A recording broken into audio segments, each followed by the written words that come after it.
এই দেখুন কতটা মুচমুচে হয়েছে, দেখতে পাচ্ছেন? ভেতরটা দেখুন পুরো পুড়ে ঠাসা, আর ওপরটা একদম খাস্তা মুচমুচে। এই ওয়েদারে এই গরম গরম কচুরিগুলো খেতে কিন্তু দারুণ লাগবে। নমস্কার বন্ধুরা, আমি সাবিত্রী। আজকে আমার রান্নাঘরে আপনাদের সাথে শেয়ার করব মুগ ডালের কচুরি। আর এই কচুরিটাই বর্ষার সময় জাস্ট জমে যাবে, বিশেষ করে তো সকালের সময় নাস্তা হিসাবে বা টিফিন হিসাবে ভালোভাবে খেতে পারবেন।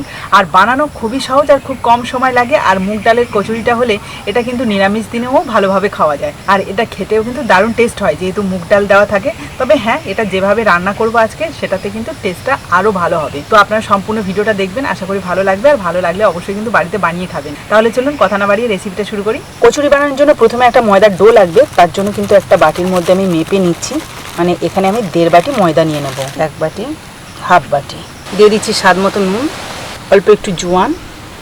এবার দিয়ে দিচ্ছি 1.5 চামচ মতো ঘি। ঘিটা দিলে কিন্তু খুব মুচমুচে হয় আর টেস্টটাও দারুণ আসে। এবার সমস্ত কিছু ময়দার সাথে ভালো করে মিশিয়ে ময়ান করে নেব।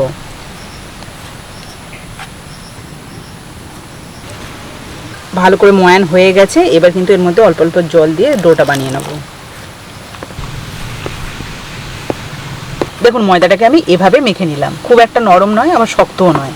তো চলুন এটাকে এবার একটু রেস্টে রাখতে হবে, তার জন্য আমি ওপর থেকে একটা ঢাকনা দিয়ে দিচ্ছি। এদিকে দেখুন মুগ ডালের কচুরি বানানোর জন্য আগে থেকে কিছুটা মুগ ডাল আমি ভিজিয়ে রেখেছিলাম, প্রায় 2 ঘন্টা আগে কিন্তু। আর সেটাকে এখন জল ঝাড়িয়ে নিয়েছি। এবার কিন্তু এই কচুরিটা বানানোর জন্য এই মুগ ডালগুলোকে পেস্ট করে নেব। এখানে কিন্তু 1 কাপ মুগ ডাল আমি ভিজিয়েছিলাম, সেটা ফুলে এতটাই হয়েছে। এই দেখুন শুকনো শুকনোভাবেই কিন্তু আমি এটাকে পেস্ট করে নিলাম। এবার আমি গ্যাসের উপর কড়াই বসিয়ে দিয়ে কিন্তু কচুরির পুরটা রেডি করে নেব। প্রথমে দিয়ে দিচ্ছি অল্প একটু তেল।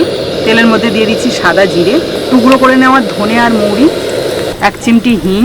যেহেতু এটা কচুরি বানানো হচ্ছে সেই জন্য কিন্তু হিংটা অবশ্যই দিতে লাগবে। এবার এই তেলের মধ্যে দিয়ে দিচ্ছি 1 চামচ বেসন।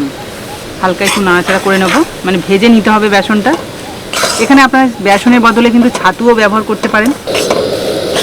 বেসন থেকে কিন্তু সুন্দর একটা ভাজা ভাজা গন্ধ বেরোচ্ছে। এবার কিন্তু যে মুগ ডালটা আমি পেস্ট করে রেখেছিলাম সেটা দিয়ে দেবো। মুগ ডালের পেস্ট দিয়ে একটু নাড়াচাড়া করে নিলাম। আর দেওয়ার সঙ্গে সঙ্গে কিন্তু একদম শুকনো হয়ে গেছে, যেহেতু আমি জল ছাড়াই এটাকে পেস্ট করেছি তার জন্য। তো চলুন এবার বাকি যেসব মশলাপাতিগুলো দেওয়া বাকি রয়েছে সেগুলো দিয়ে দেবো। দিয়ে দিচ্ছি স্বাদ মতো নুন, হলুদ গুঁড়ো, অল্প একটু লঙ্কার গুঁড়ো, এটা কিন্তু কাশ্মীরি লঙ্কার গুঁড়ো দিচ্ছি, অল্প একটু জিরে গুঁড়ো, গোলমরিচের গুঁড়ো। এবার সমস্ত কিছু ভালো করে মিশিয়ে নেব। আর হ্যাঁ, এটা যেহেতু মুগ ডালের কচুরি তার জন্য কিন্তু অল্প একটু চিনি দিতে হবে, তাহলে ভালো লাগবে খেতে।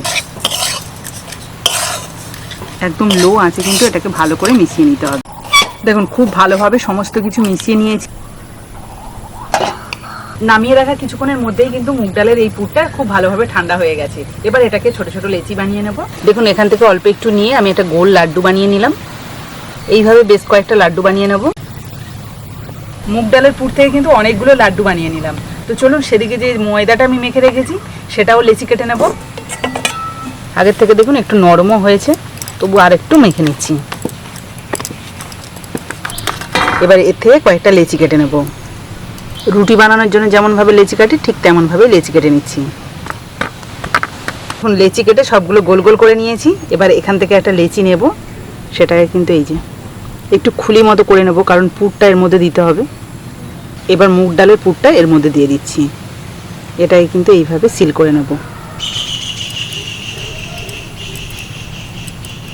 দেখুন খুব ভালোভাবে কিন্তু সিল করে নিলাম। এবার এটাকে হাত দিয়ে ঘুরে ঘুরে একটু চ্যাপটাও করে নেব। এইভাবে হাতের তালু দিয়ে কিন্তু চাপ দিলে কিন্তু খুব ভালোভাবে পুরটা চারিদিকে ছড়িয়ে যাবে, না হলে এক জায়গায় থেকে যাবে। তখন কিন্তু কচুরিটা ভাজার পর খেতে একদমই ভালো লাগবে না। বন্ধুরা দেখুন সবগুলোর মধ্যে কিন্তু পুর ভরে সম্পূর্ণভাবে কচুরির জন্য রেডি করে নিলাম। এবারে কিন্তু তেলে ভাজার পালা। তার জন্য কড়াইতে আমি তেল দিয়ে দিচ্ছি গরম করার জন্য। দেখুন তেলটা কড়াইতে দেওয়ার পরে আমি হালকা গরম করেছি, খুব বেশি গরম করলে হবে না, হালকা গরম করতে হবে। এবারে আমি কচুরিগুলোকে তেলের মধ্যে ছাড়বো। আর এই যে দেওয়ার সময় দেখুন টেম্পারেচারটা দেখলেই কিন্তু বুঝতে পারবেন কেমন রয়েছে।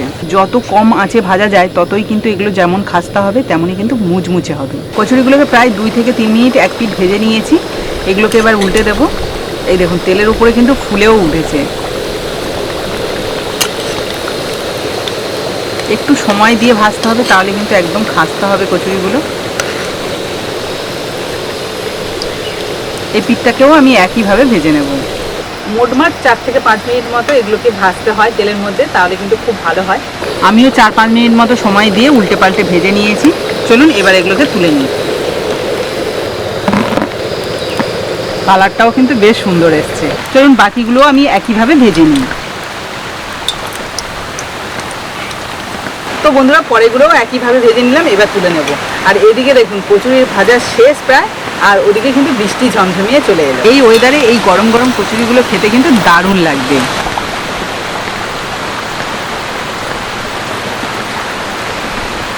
উপর থেকে ভেজে রাখা কারি পাতা দু একটা দিয়ে দিচ্ছি। কারি পাতা দেওয়ার পরে কিন্তু বেশ ভালো লাগছে, আর এগুলো কিন্তু খেতেও ভালো লাগবে। এই মুগ ডালের কচুরি কিন্তু দু রকম ভাবে হয়, একটা কিন্তু একদম পাতলা পাতলা হয়, আর একটা এরকম খাস্তা মতো হয়। তো প্রথমে ওপরটা ভেঙে দেখাচ্ছি। এই দেখুন কতটা মুচমুচে হয়েছে দেখতে পাচ্ছেন। ভেতরটা দেখুন পুরো পুরে ঠাসা, আর ওপরটা একদম খাস্তা মুচমুচে। তো আপনাদের একটু খেয়ে বলি এর স্বাদটা কেমন হয়েছে। যেমন খাস্তা আর তেমন কিন্তু টেস্টি। যেহেতু আমি এর মধ্যে ঘি দিয়ে ময়ানটা করেছিলাম, মানে ময়দার ময়ানটা করেছিলাম, তার জন্য কিন্তু টেস্টটা অসাধারণ এসছে। তো আজকের এই রেসিপিটা যদি আপনাদের ভালো লাগে তাহলে প্লিজ একটা লাইক করে বন্ধুদের সাথে শেয়ার করবেন। আর যারা আমার নতুন বন্ধু আছেন তারা যদি ইউটিউব থেকে দেখে থাকেন তাহলে প্লিজ চ্যানেলটাকে সাবস্ক্রাইব করে দেবেন। আর যারা ফেসবুক থেকে দেখছেন তারা ফেসবুক পেজটাকে ফলো করে দেবেন, তাহলে এরকম নতুন নতুন ভিডিও প্রতিদিনই দেখতে পাবেন। তো চলুন আজকের মতো বিদায় নিই, পরের দিন আসবো আবার একটা নতুন ভিডিও নিয়ে। ততক্ষণে ভালো থাকবেন, সুস্থ থাকবেন।